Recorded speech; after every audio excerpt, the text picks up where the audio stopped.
The silence in the words. Understanding the fear of speaking English, Chapter 1G, the unspoken fear. The story begins with Emma, a young woman from a small town who has recently moved to an international city for work. Emma speaks fluent English in her head, but the moment she is asked to speak, her mind freezes. This chapter introduces the concept of language anxiety as Emma prepares for an important work presentation.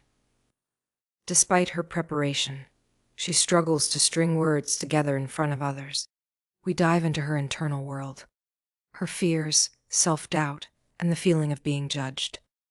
Psychology fact: the amygdala, responsible for processing fear, plays a significant role in Emma's freezing response when she perceives judgment or embarrassment. Chapter 2Ju. The cognitive block. Emma's brain experiences what psychologists call a cognitive block, a mental barrier where the brain's stress response prevents it from functioning smoothly. This chapter elaborates on how the brain is wired to respond to stressful situations, particularly when speaking in a second language. Through Emma's reflections and internal monologues, we explore the fight or flight response and how it activates in situations where we fear judgment. Emma thinks back to past experiences when she was laughed at for mispronouncing words. Psychology fact: of research shows that negative experiences with speaking in public or a second language can create a fear memory that triggers anxiety in future speaking situations. Chapter 3E. The shadow of judgment. In this chapter, Emma gets invited to a social gathering with her colleagues. The thought of speaking English in front of others fills her with dread. As she listens to her colleagues converse, she notices how easily they speak and how she feels invisible in her silence. Emma's fear is rooted in the spotlight effect, the cognitive bias where individuals believe they are the focus of everyone's attention. This chapter explains how the fear of being judged often exaggerates our self-consciousness. Emma grapples with the question, what if they notice my mistakes? The chapter ends with her walking away from the gathering, avoiding the speaking situation altogether, reinforcing her fears. Chapter 4. The brain's response to fear. Emma begins researching language anxiety.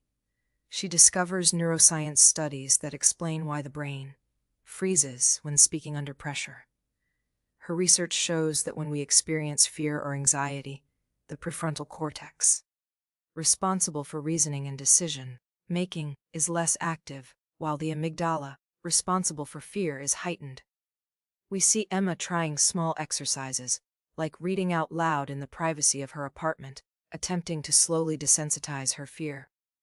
Yet, her mind still races when she imagines speaking in public. Psychology fact: anxiety causes a reduction in cognitive resources, which makes it harder for a person to think clearly, hence the freeze response. Chapter 5. A meeting with Dr. Langston. Emma schedules an appointment with Dr. Langston, a psychologist who specializes in language anxiety. In their first session, Dr. Langston explains the psychological mechanisms behind language performance anxiety. He introduces Emma to the concept of self-doubt and how it can manifest as negative self-talk during language use. Dr. Langston discusses the importance of cognitive reframing, changing the way we interpret anxiety-provoking situations. He gives Emma a series of exercises to help her challenge her internal narratives, like replacing thoughts of, "I will fail" with, "I can learn from my mistakes." Emma leaves the session feeling somewhat relieved, but still unsure about how to apply these techniques. Chapter 6. The power of visualization. Determined to face her fear, Emma starts practicing visualization. Dr. Langston recommended imagining herself speaking English confidently in various social scenarios. She practices this daily, visualizing herself speaking fluently in a meeting, interacting with strangers, and even giving a presentation. As she practices, Emma begins to notice a shift. While she still feels anxiety, her reactions are not as intense.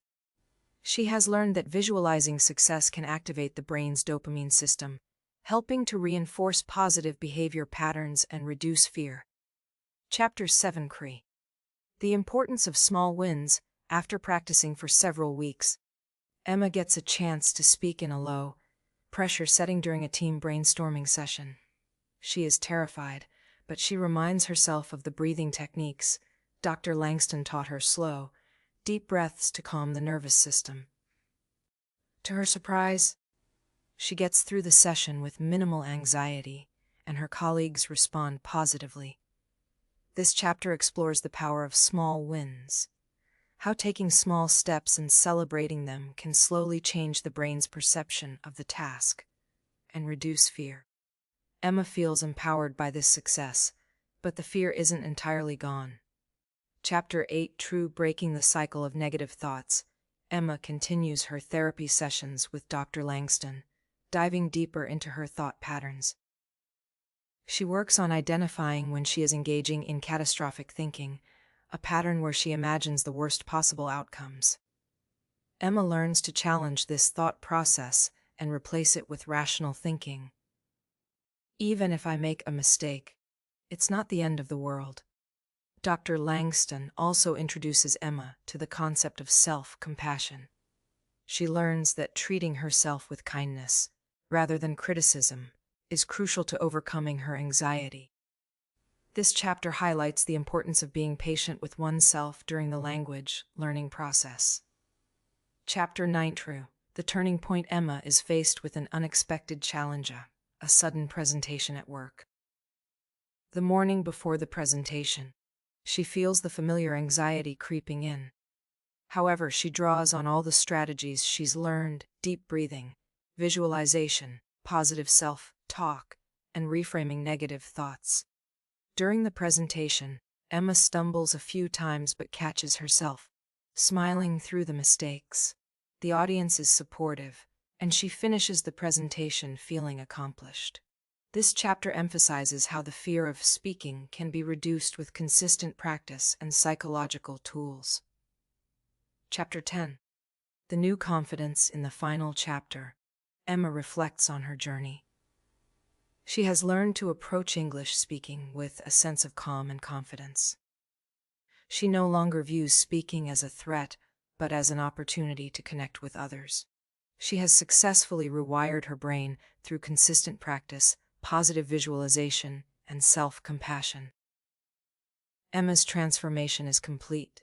The once fear-ridden young woman now speaks English in public without hesitation, knowing that mistakes are part of the learning process. The chapter concludes with Emma speaking confidently at a team meeting, fully embracing her English speaking ability. Conclusion. Embracing the process. The story concludes with a reflective note on how fear is natural and a part of the human experience. The book encourages readers to view their fears not as barriers, but as steps towards self-improvement. Emma's story is a testament to the power of psychology in overcoming anxiety and retraining the brain for success.